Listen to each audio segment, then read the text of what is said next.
Hello, good morning sa iyong tanan diha nga kuan. Kini among sakayan nga pambot. Ako ning gihayang kay parang i-plaster na mo. Dayon kining akong puniton, ako ning ibangil. Kaya parang dili mahayang siya, parang maayo siya og plaster. Nga dili matumba. Dayon, paglakaw na ko ani, kuan ko sa akong uban kong kauban. Paingon ko dani, nagkuha ko og katig.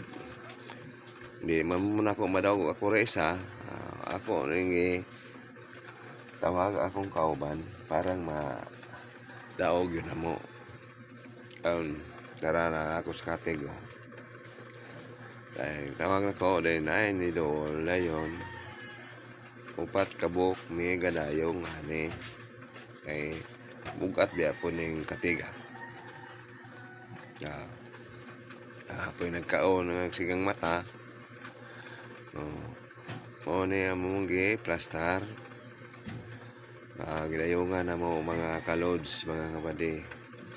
Ayaw gi-school, dayon. Pagbilin pog bakas. Mao na ang among trabaho diri sa Daplin sa Baybay. Mga kalods, mga amigo, ug mga guys.